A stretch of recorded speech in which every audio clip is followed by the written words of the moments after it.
Halo cuy, assalamualaikum warahmatullahi wabarakatuh. Terima kasih banyak buat kalian semua yang udah klik video ini.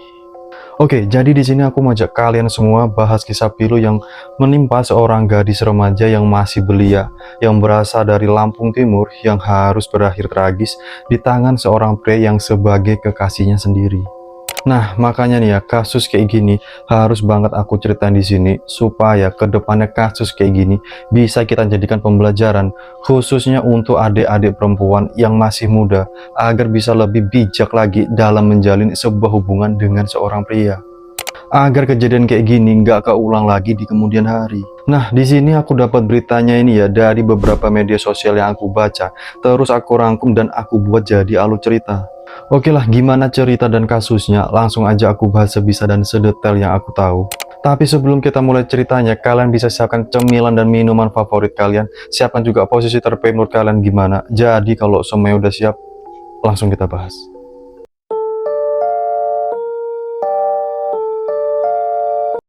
Nah cuy, di Lampung Tengah, tepatnya di hari Rabu tanggal 27 September 2025, digegerkan dengan penemuan jasad nggak bernyawa seorang gadis cantik yang udah mengambang di sungai area perkebunan tebu PT GMP Kecamatan Terusan Lunyai.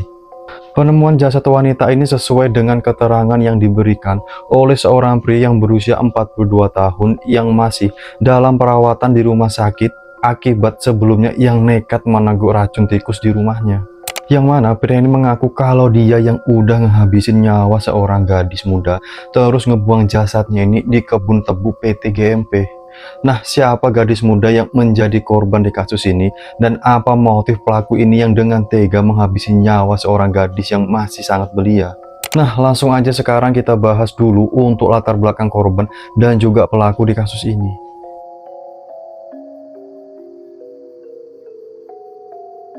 Korban di kasus ini adalah seorang gadis cantik yang bernama Arum Dwi Rantika, yang biasa dipanggil di kesehariannya sebagai Arum.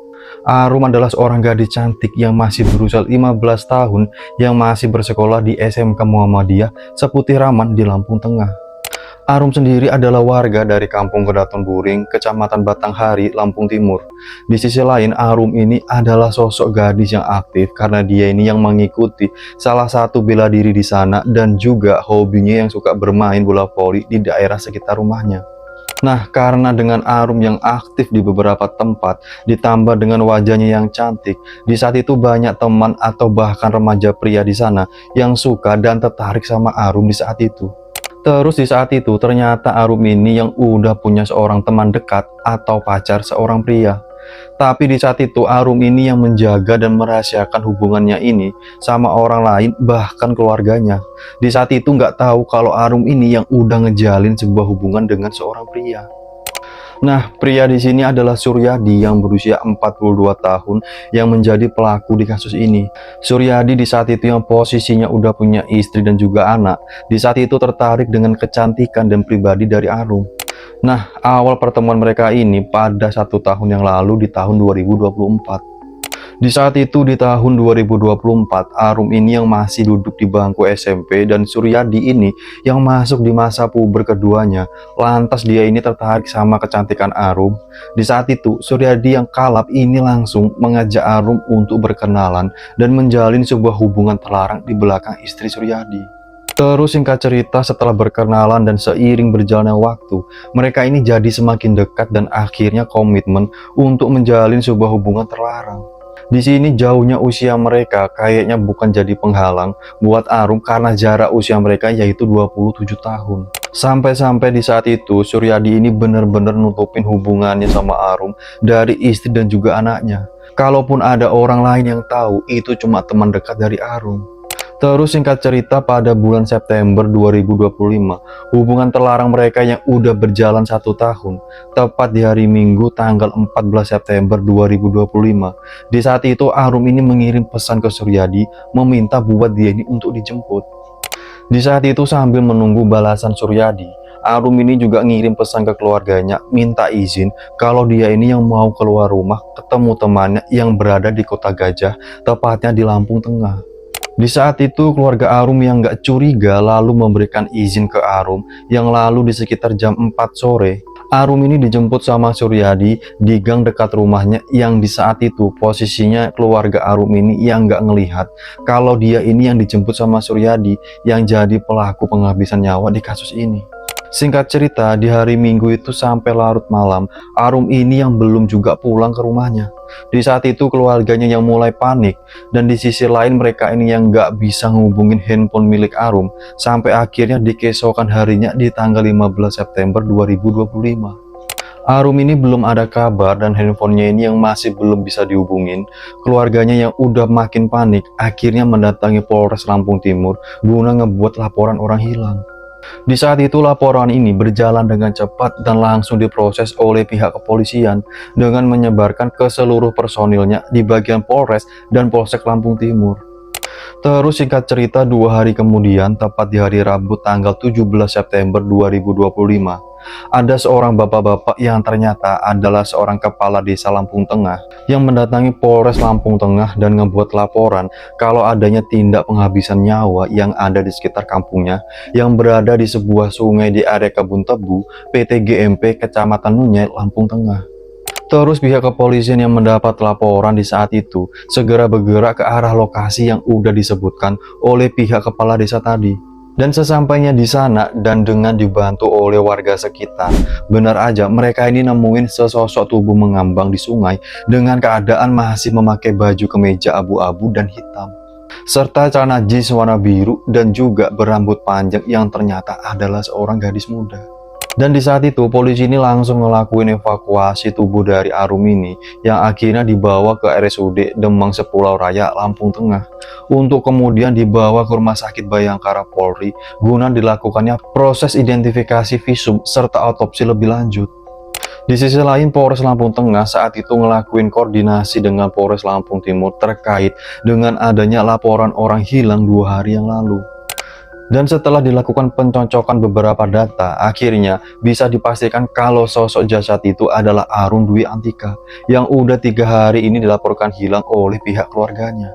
Nah itu dia cuy, proses penemuan jasad Arum ini sama kepala desa Lampung Tengah. Sekarang kita bahas gimana kok bisa kepala desa ini yang tahu kalau Arum ini yang udah meninggal dan mengambang di lokasi kejadian. Nah, ternyata di saat itu ada salah satu warga dari kampung yang dikepalai oleh pelapor tadi adalah Suryadi yang pada saat itu dia sedang dirawat di rumah sakit setelah mengkonsumsi obat tikus untuk bundir. Tapi untungnya di saat itu aksinya ini digagalkan dan dia ini langsung dibawa ke rumah sakit untuk mendapatkan perawatan. Terus setelah berhasil diselamatkan, Suryadi ini mengaku ke istrinya kalau dia ini yang udah ngehabisin nyawa seorang gadis dan ngelatakin jasad korban ini di sungai area Kebun Tebu di PT GMP.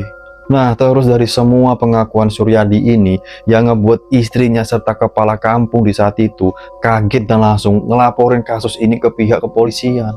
Terus setelah Suryadi yang udah mulai membaik, di saat itu polisi ini langsung minta keterangan sama dia dan diminta menceritakan kronologi serta motifnya. Ini kenapa dia ini tega ngabisin nyawa seseorang. Dan dengan serius akhirnya Suryadi ini menceritakan kejadiannya tepat di hari Minggu sore tanggal 14 September 2025. Suryadi yang ngejemput Arum ini di gang dekat rumahnya dan ngajak Arum ini buat nonton organ tunggal di daerah Kabupaten Tulang Bawang.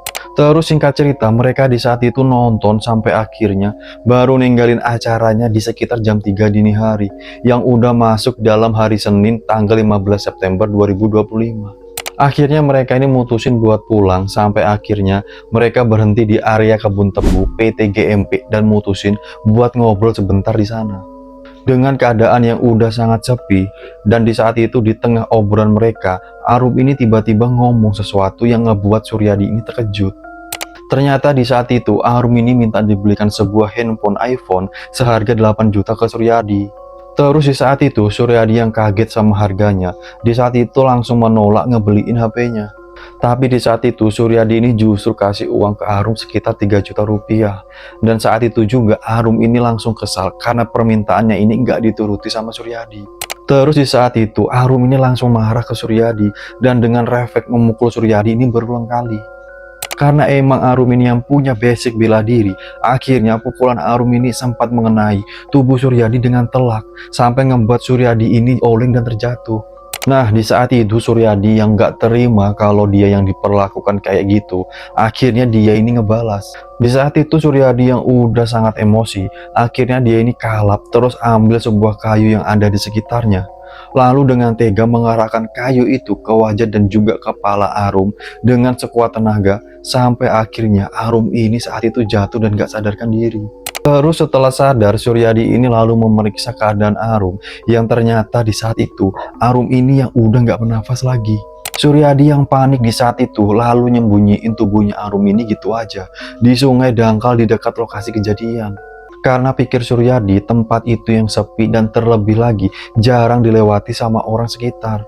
Setelah dirasa semua udah beres, akhirnya Suryadi ini pergi dari lokasi kejadian dan langsung pulang menuju ke rumahnya.